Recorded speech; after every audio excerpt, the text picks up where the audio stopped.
In all of these situations, it's only the artist that's losing. Somebody makes big money. When these rappers get killed, not incidental. It's crazy to say, but Nicki Minaj has been a target again at her own home. The news just broke out about this man that decided to trespass onto her property. So when the rappers say these that you've been doing these things to them, they're crazy and they're this and they're that. Because what Nicki Minaj is alluding to with Roc Nation, I have seen disturbing patterns and trends as well. I've seen that they use bully tactics to silence people. All right, y'all. This situation with Nicki Minaj is getting very scary. And the reason why no one in the mainstream is talking about it is because Nicki has been effectively shunned from the industry after aligning herself with politics. But this is not about left or right. It's about Nicki allegedly being targeted by Jay-Z and Roc Nation in an attempt to stop her from exposing all their dark secrets and shady business deals. Nicki has already been swatted multiple times over the years. Police were sent to her house withdrawn, and they even tried to claim she was mistreating her son. Also, remember when Nicki's dad was killed in that bizarre hit and run in Long Island in 2021? Well, the driver who was responsible got only 1 year in prison. Just 1 year for ending an elderly man and then fleeing the scene without even trying to help him or calling the ambulance. You don't have to be a Nicki stan to admit that she's being targeted by someone very powerful. And while some folks will be quick to brush it off as just a coincidence, how many coincidences can you really ignore until you admit this looks like a pattern? Because if there's one thing you should know about the entertainment business, is that it's essentially run like a mafia. Cat Williams already warned us about this. According to Cat, when it comes to this industry, nothing is coincidental. Everything is planned and scripted, and whenever there's some scandal or a tragedy, you can be sure someone higher up is pulling the strings. I'm saying that everything that happens in a business that's based off of pretend, that seems like a setup is. In business, nothing is coincidental, or you would be hearing who's losing money.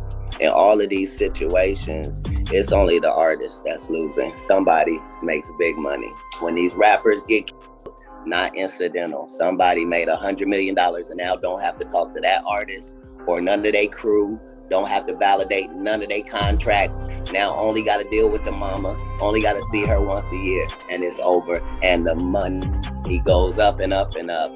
So they killed this $20 million guy, but they reaped $60 million in benefits. Wow. And they had some people from your city do. By the way, Cat already showed support for Nicki on one issue, the so-called transgender agenda in Hollywood. Nicki has been very vocal about how harmful it is to let young people have reassignment surgery. And we've all seen that this is becoming a trend in Hollywood with celebrities claiming their children are trans before they even hit puberty. I personally don't have an issue with the trans part of the LGBT at all. I am the biggest advocate for adults being able to do whatever the heck they want to do. They're adults. I don't care. I only mentioned something because when it comes to children, I wouldn't even allow my 17-year-old daughter to get breast implants.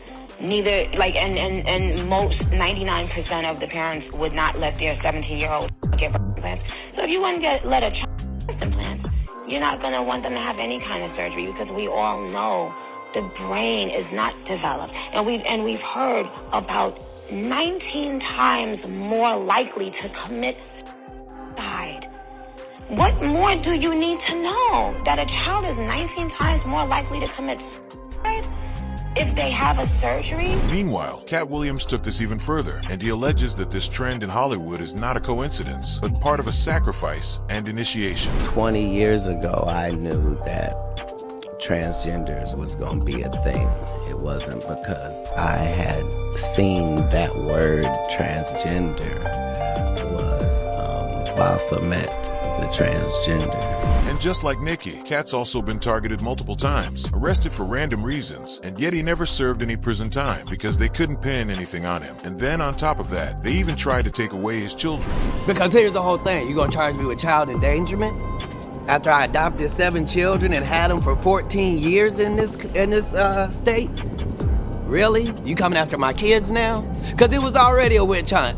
Now you want my babies? And Both Kat and Nicki have been labeled crazy, unstable, and accused of being addicts. So, you can see why Kat would want to support Nicki even though they may not agree on everything when it comes to politics. Now, let's talk about how Nicki was just targeted again and why Kat believes this wasn't just a random incident. On April 1st, a man named Leland Adams got arrested at Nicki Minaj's place in Calabasas after security cameras showed him wandering around her yard. And he wasn't just hanging by the gate or passing by on the sidewalk. He was actually inside the property walking around. Security told him to leave, but he ignored them. So, they ended up detaining him themselves and kept him there until the sheriff's deputies arrived. And by the way, this all happened on the exact same day Nicki was supposed to drop her new album. But it gets even weirder. The Los Angeles County Sheriff's Department confirmed this wasn't even Adams' first run-in in the Calabasas area. He'd actually been arrested just 5 days earlier, but they released him. And then almost right away, he shows up again and breaks into Nicki's property. And the scariest part is that this is just the latest in a long series of incidents where Nicki was targeted at her home. And according to Nicki, this all stems from her battle with Roc Nation. And this isn't just your regular rap beef. It goes way back, and it starts with money. Nicki's been saying for a while that Jay-Z still owes her a massive payout from the old title deal, allegedly between $100 and $200 million. And according to Nicki, ever since she started publicly talking about Roc Nation's shady financial moves, she's been targeted both professionally and privately. Back in June 2023, someone called CPS and claimed Nicki's son was being mistreated. The cops then swarmed Nicki's house while she and her son were inside. So, just imagine what a scary experience that must have been for her. Just weeks after the CPS incident, someone called 911 and claimed there had been a shooting at Nicki's house. And again, cops showed up while Nicki was home with her son. But that wasn't the end of it. Fast forward to April 2025, and there was another swatting incident. This time, someone directly called the sheriff's business line and claimed a black woman had been on Nicki's property. And again, police swarmed Nicki's house, ready to confront her over a fake report. Nicki later posted about this incident on X, and she said that 20 officers with drawn weapons pointed at her house while she was inside with her toddler. And that's when Nicki started naming names, and she directly called out Jay-Z's right-hand CEO of Roc Nation,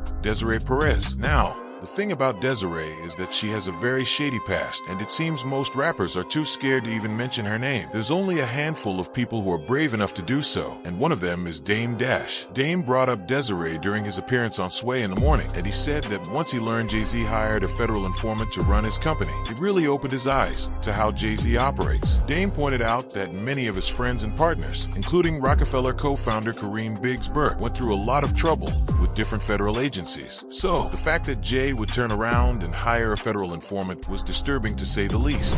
This is the one time that the paper did scare me, and I was like, there has to be some truth to it, is when I read about his affiliation with, informant, that he's in business with certain people. And it's tricky for me to say, but just based on where I'm from, I can't have nothing to do with that. And then just based on... Do you believe that though? I don't know, it's paperwork. Yeah.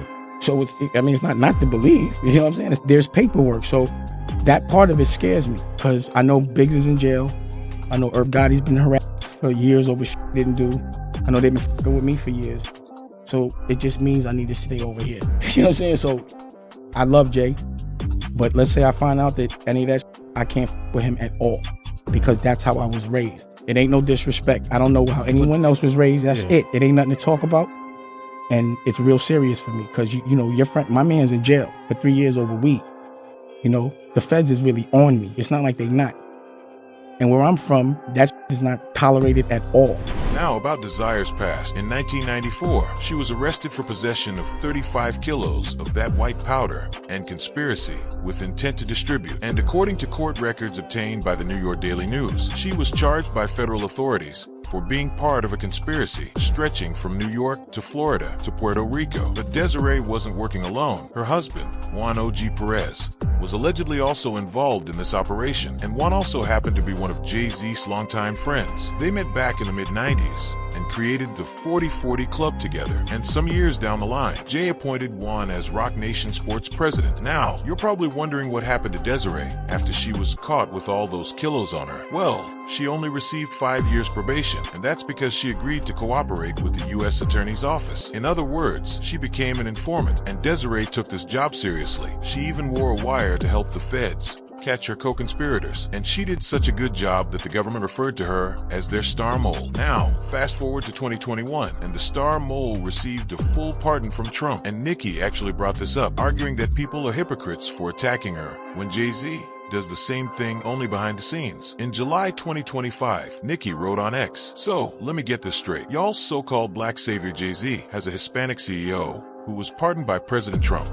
Interesting. So, does that mean DZ isn't a Democrat? Black people, I thought y'all hated all Trump supporters. Wait, did Jay-Z ever campaign for Kamala? He's above speaking out to help his party. Or was it not his party? Is it just about who can benefit him and Desiree at the time? Oh, black people, it looks like the man and DZ played you all once again. But Nicki didn't stop there. She also explicitly accused Desiree Perez and Roc Nation of being behind all those swatting incidents, claiming that people inside Roc Nation want to silence her and make her look crazy so nobody will believe that they owe her money. So, you have both Nicki and Cat Williams being labeled crazy every time they speak out on how this industry really works, and they've both been targeted multiple times by police and falsely accused. Is it just a coincidence? Well, that's up to you to decide, but I think we can all agree that you shouldn't put anything past people who only worship money and power. Now, let me know your thoughts on all this in the comments, and stay tuned for the next video.